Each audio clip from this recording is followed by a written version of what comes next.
নমস্কার বন্ধুরা, সম্রাট ওয়ার্ল্ডের একটা নতুন পুজোর প্রস্তুতির ভিডিওতে আপনাদের আমি স্বাগত জানাই। আমি এই মুহূর্তে আছি কিন্তু নর্থ কলকাতা। তো নর্থ কলকাতা মানেই কিন্তু আভিজাত্য, নর্থ কলকাতা মানেই সাবেকিয়ানা, নর্থ কলকাতা মানেই বনেদিয়ানা। আর এই নর্থ কলকাতার পুজো যদি আপনারা ঘুরতে বেরোন দুর্গাপুজোর সময়, তো অবশ্যই কিন্তু আপনাদের প্রথম যে মেট্রো স্টেশনে গন্তব্যস্থল হয় সেটা হয় কিন্তু শোভাবাজার। তো শোভাবাজার মেট্রোতে নেমে আপনারা কিন্তু অনেক কটা ঠাকুর দেখতে পারেন, আর তার মধ্যেই একটা প্যান্ডেলের প্রস্তুতি কিন্তু আমি আজকে দেখাবো আমার এই ভিডিওর মাধ্যমে। সেটা হচ্ছে আড়িটলার সার্বজনীন।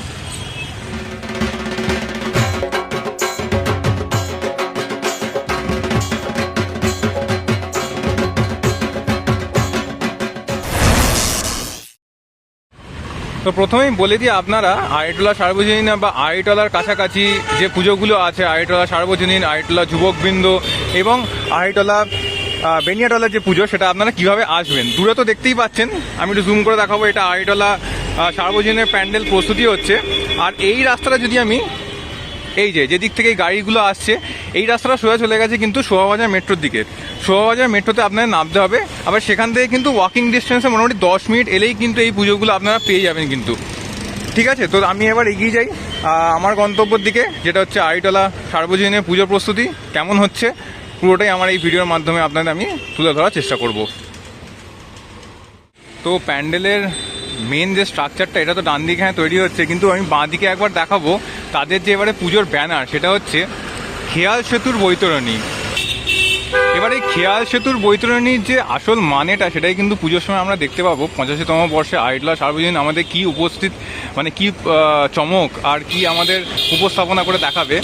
আর অনির্বাণদা তো এখানে প্যান্ডেল করছে। অনির্বাণদা এর আগে মানে এবারে পুজোতে আরও 6টা প্যান্ডেল করছে, তার মধ্যে দক্ষিণদারি ইউথসের খুঁটি পুজোতে গেছিলাম, তারপর নিউটাউন সার্বজনীন সেখানেও আমরা গেছিলাম, আর ওদিকে তরুণ সংঘ সেখানেও অনির্বাণদা করছে। চলুন আমরা দেখি যে এইবারে কিন্তু তাদের কেমন কি প্রস্তুতি চলছে।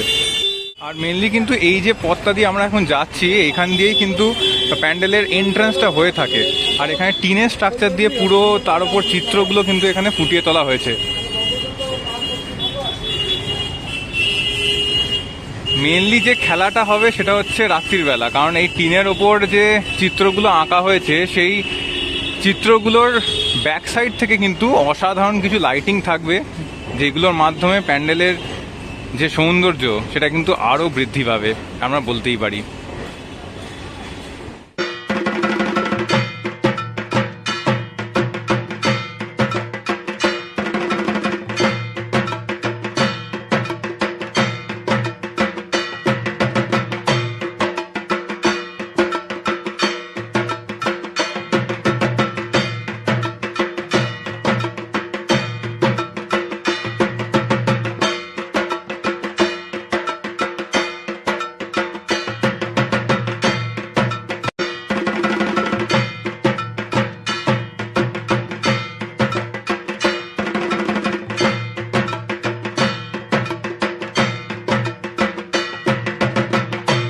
আর প্যান্ডেলের বাঁ দিকটাতে তো আপনাদের আমি দেখালামই ওখানে কেমন কি ইনস্টলেশনের কাজ হয়েছে।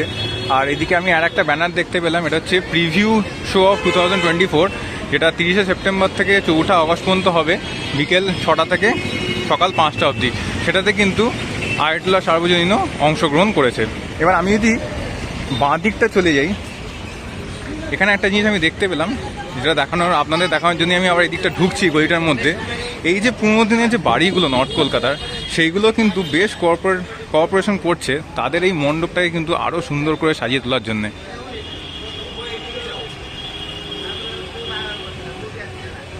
দেখুন বাড়ির গায়ে কি সুন্দর তারা রং করে প্যান্ডেলের যে থিম সেটার সাথে সামঞ্জস্য রেখে তাদের যে চারিপাশের যে দৃশ্যটাকে আরও সুন্দর করে কিন্তু তারা ফুটিয়ে তোলার চেষ্টা করছে। মেনলি এখান দিয়েই তাদের যে এক্সিট পথটা কিন্তু এখান দিয়ে হয়, এখান দিয়ে সোজা আমরা বেরিয়ে যাই। তো এই ছিল আড়িটলা সার্বজনীনের পুজো প্রস্তুতি। আমি কিছুক্ষণ আগেই দেখলাম যে অনির্বাণদা এসেছিল, আর জি 24 ঘন্টা চ্যানেলে কিন্তু তারা একটা ইন্টারভিউ দিলেন। যদিও ইউটিউবারদের বা ব্লগারদের বা কোনো ফটোগ্রাফারদের এখন এই মুহূর্তে প্যান্ডেলের ভিতরে প্রস্তুতিতে তাদের এখনও অ্যালাউ করছে না, কিন্তু আপনারা যদি 24 ঘন্টা চ্যানেল দেখেন, 24 ঘন্টা চ্যানেলে কিন্তু আপনারা আরও বিস্তারিতভাবে এই প্যান্ডেলে কিন্তু প্রস্তুতি দেখতে পাবেন। আশা করি আমার এই ভিডিওটা আপনাদের ভালো লাগলো। একটা নতুন প্যান্ডেলে আবার দেখা হচ্ছে কিছুদিনের মধ্যে। সবাই ভালো থাকবেন, ধন্যবাদ।